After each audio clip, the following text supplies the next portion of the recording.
We're on the pound yen on the 5 range, and we have a wedge pattern that's set up. We can actually see this slightly differently on each of the different time frames. So I will go out to the 60 and work our way down. We don't need to go any higher than that for this particular pattern.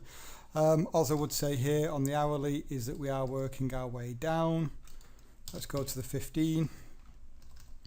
Really, this is what I'm really paying attention to, is look how we're moving. Move lower, outside return, new structure low, outside return, new structure low, outside return. Haven't quite made new structure low actually. We would have done on the 5 if we go to that.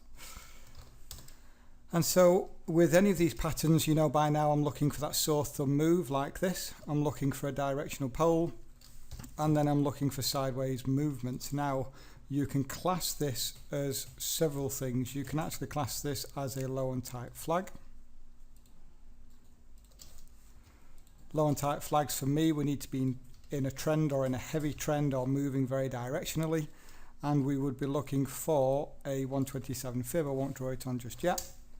Or the other way to look at it is if we go to the 5 range, then we still have that sore thumb move with a directional pole, but here at the top, if we put the structure level on the closes of the candles, you can see that the second touch did not hit the first, the third did not hit the first, clear sign that we're wedging.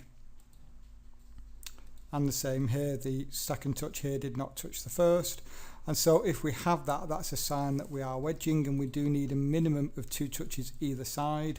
Typically we will get 3 on those higher probability trades, and that's exactly what we have here, 3 of those touches. So I'm looking at this being a wedge.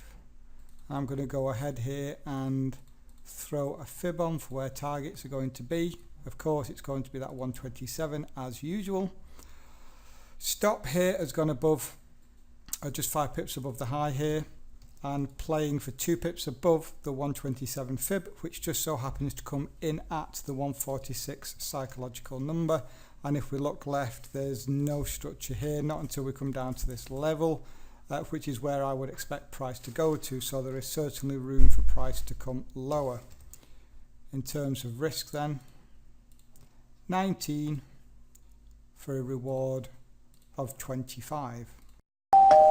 We're back for the update. We've just spiked through my order, but it didn't take. Give this a second.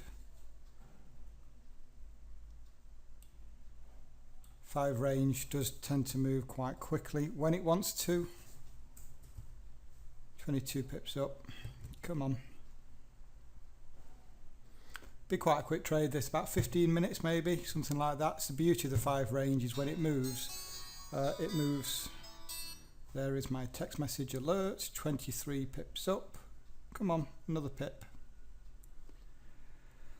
Be nice to catch this thing hitting. Normally I'd move to break even right now, but I'm just leaving it as it is purely because I want to see the amount that it hits for. I'm just going to reduce it down actually to there. 25 this should be for.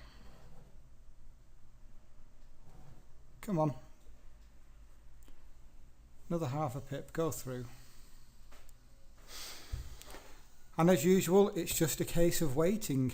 You know, we're not going to take it early. We're just going to wait for the target to be hit. We're going to follow the rules, and doing it that way means that we will be profitable at the end of the day or the week. You can see we've spiked right past the damn thing now and it's still not taken. Don't look at it. That's the best thing to do.